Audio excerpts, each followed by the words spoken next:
আজকে নিয়ে চলে এসেছি একদম গাছের কচি লাউ। এই লাউ দিয়ে বন্ধুরা আমি একটা অন্যরকম রেসিপি করে আপনাদের সাথে শেয়ার করব। নমস্কার বন্ধুরা, শম্পা রান্নাঘরে আপনাদের অনেক স্বাগত। তো চলুন রেসিপিটা শুরু করি। আজকে এই লাউ দিয়ে বন্ধুরা কোপ্তে কারি বানিয়ে আমি আপনাদেরকে দেখাবো। বন্ধুরা এই তরকারিটা থাকলে না মাছ মাংস ফেলে এই তরকারিটা খাবেন, কথা দিলাম। তো চলুন রেসিপিটা শুরু করে দিই। প্রথমে লাউটাকে কেটে ছাড়িয়ে নেবো বন্ধুরা। আর দেখুন লাউটা একদম কচি বন্ধুরা, তো এর খোসাগুলো ছাড়িয়ে নেব। খোসাগুলো দিয়েও কিন্তু একটা রেসিপি বাড়িতে পরে বানিয়ে নেবো, তাই একটু মোটা মোটা করে ছাড়িয়ে নিচ্ছি।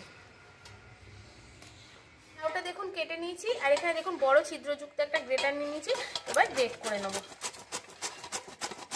দেখুন এইরকম গ্রেট হচ্ছে, এরকম করে গ্রেট করে নেব লাউটাকে। লাউটাকে খুব ভালো করে গ্রেট করে নিয়েছি দেখুন বন্ধুরা। এবার এর মধ্যে দিয়ে দেবো লবণ। লবণ দিয়ে বন্ধুরা আমি এটাকে কিছুক্ষণ মেখে রেখে দেবো। তাতে কি হবে, এর যে জলটা সেটা বেরিয়ে যাবে। জলটা কিন্তু আমি ফেলে দেবো না, ইউজ করব, কিন্তু প্রথমে এর জলটা বার করে নিতে হবে। ততক্ষণ আমার ওই লাউটা ম্যারিনেট হয়ে আছে, ততক্ষণ বন্ধুরা দেখুন এখানে আমি আদা রসুন কাঁচা লঙ্কা নিয়েছি, দুটো মিডিয়াম সাইজের টমেটো নিয়েছি, আর দুটো পেঁয়াজ এখানে কুচিয়ে নিয়েছি। এই পেঁয়াজটা ঠেসে নেবো আর এগুলো সব পেস্ট করে নেবো শিলের মধ্যে। প্রথমে আগে আমি আদা রসুন আর কাঁচা লঙ্কাটা বেটে নেবো। এরকম করে একটা একটা করে সবগুলো বাটবো। আর দেখুন লাউ থেকে জলটাও বেরিয়ে গেছে। এবার এইটা একটা সাদা কাপড় নিয়েছি, এর মধ্যে দিয়ে আমি এই জলটা ছেঁকে নেবো। জলটা কিন্তু ফেলবো না বন্ধুরা, বারবারই আমি এক কথা বলছি, লাউয়ের জল তো খুব উপকারী আপনারা জানেন। এই জলটাই আমি তরকারিতে ইউজ করব। এরকম করে দিয়ে দেখুন পুরো জলটা আমি বার করে নেবো। কতটা লাউ ছিল আর ওইটুকুনি হলো। এখানে লাউটাও নিয়ে নিয়েছি আর এখানে জলটাও আছে, জলটা আমি ইউজ করব। এখানে যে পেঁয়াজটা আমি থেসে রেখেছিলাম, বেটে না থেসে রেখেছি, এই পেঁয়াজটা খানিকটা এর মধ্যে দিয়ে দেবো। দিয়ে দেবো অল্প একটু আদা কাঁচা লঙ্কা রসুন বাটা। এখানে দিয়ে দেবো রোস্টেড গরম মশলা গুঁড়ো খানিকটা, আর দিয়ে দেবো অল্প একটু নুন, কারণ লবণ তো আমি দিয়েই ছিলাম, তাই অল্প একটু লবণ আরও অ্যাড করলাম। এবার এটাকে খুব ভালো করে মেখে নেব। করার জন্য এখানে আমি দেখুন বেসন নিয়ে নিয়েছি ছোলা ডালে। এবার এই বেসন দিয়ে খুব ভালো করে মেখে একটা কোপ্তের আকারে তৈরি করে নেব। যতটা বেসন এখানে এই আর্দ্রতাটা টানতে লাগবে ততটাই দেবো, এর মধ্যে জল তো আমি একদমই অ্যাড করব না।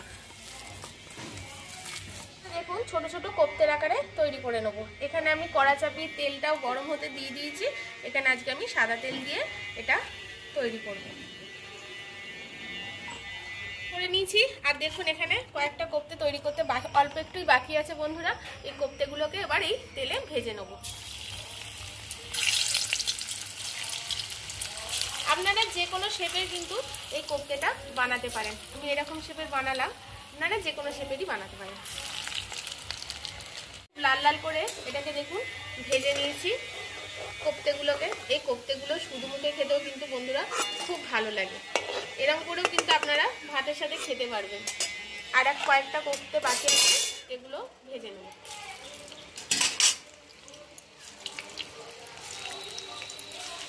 কিরকম লাল লাল করে ভেজে নিয়েছি দেখুন। আর এবার কড়াতে অল্প তেলটা কমিয়েও নিয়েছি। এবার প্রথমে দিয়ে দেবো এই পেঁয়াজ ঠেসাটা, দিয়ে খানিকক্ষণ ফ্রাই করে নিয়েছি। এবার দিয়ে দেবো আদা রসুন আর কাঁচা লঙ্কার পেস্টটা, দিয়ে এটা খুব ভালো করে আগে কষে নেব। খানিকটা লবণ, বেশি নয়, একদম অল্প লবণ দেবেন বন্ধুরা, কারণ লবণ আগেই দেওয়া আছে। আর দিয়ে দেবো অল্প একটু হলুদ, দিয়ে দেবো এখানে অল্প একটু কাশ্মীরি রেড চিলি পাউডার, দিয়ে খুব ভালো করে কষে নেবো যাতে মশলার কাঁচা গন্ধটা বেরিয়ে যায়। বন্ধুরা আজকে আমাদের বাড়ির পাশে পুজো হচ্ছে আর একটা বাড়ির কনস্ট্রাকশন হচ্ছে, একটু সাউন্ড আসছে, আপনারা একটু মানিয়ে গুছিয়ে নেবেন। ঠিক আছে, এবার এখানে টমেটো পিউরিটা দিয়ে দেবো, যে টমেটোটা আমি বেটে রেখেছিলাম, দিয়ে এবার এটাকে ফুটতে দেবো বন্ধুরা। আর এখানে যে আমি লাউয়ের রসটা বার করে গেছিলাম এই জলটাও দিয়ে দেবো। এর বেশি আমি আর জল দেবো না, দিয়ে এই গ্রেভিটাকে আমি ফুটতে দেবো খানিকক্ষণ। গ্রেভিটা খুব ভালোভাবে ফুটে গেছে দেখুন। আর এবার আমি এর মধ্যে কোপ্তেগুলো সব দিয়ে দেবো। এটা একটু রসা রসা মতো হয়, তারপরে এটা খুব ঝোল হয় না বন্ধুরা। দিয়ে এটা খানিকক্ষণ ফুটিয়ে নেবো। সুন্দর দেখতে হয়েছে তরকারিটা, যেন মনে হচ্ছে কষা মাংস বলুন।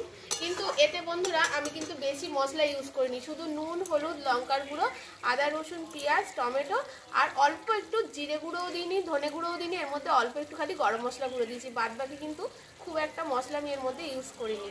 দেখুন একদম মনে হচ্ছে কষা মাংস। আপনারা যদি কাউকে এরকম বাড়িতে না বলে এরকম করে লাউ খাওয়ান, সে বুঝতেই পারবে না এটা লাউয়ের তরকারি কি অন্য কিছু। তরকারিটা আমার হয়ে গেছে বন্ধুরা। এখানে অল্প একটু রোস্টেড গরম মশলা গুঁড়ো দিয়ে আমি নামিয়ে নেব।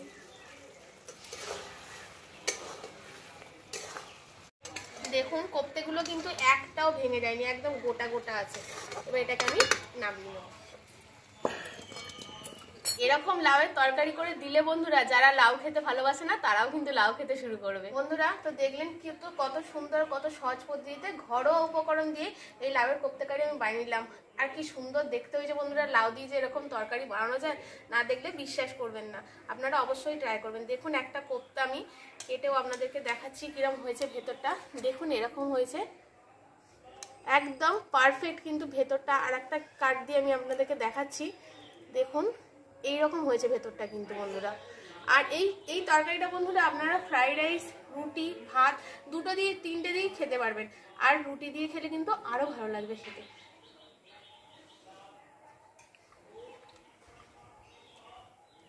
দারুণ হয়েছে বন্ধুরা খেতে, দারুণ। এই তরকারিটা দিয়ে আমি কিন্তু রুটিই খাবো আজকে দুপুরবেলা, জমিয়ে আমি রুটি খাই। আর আপনারা আমার চ্যানেল নিত্য নতুন রেসিপি পেতে প্লিজ বন্ধুরা আমার চ্যানেলটিকে সাবস্ক্রাইব করে শেয়ার, লাইক, কমেন্ট করবেন। আর আমার ভিডিও সবার আগে পেতে পাশে বেল আইকনটা প্রেস করে রাখবেন। আজকের মতো টাটা বন্ধুরা, আবার আসবো একটা নতুন ভিডিও আপনাদের সাথে শেয়ার করার জন্য।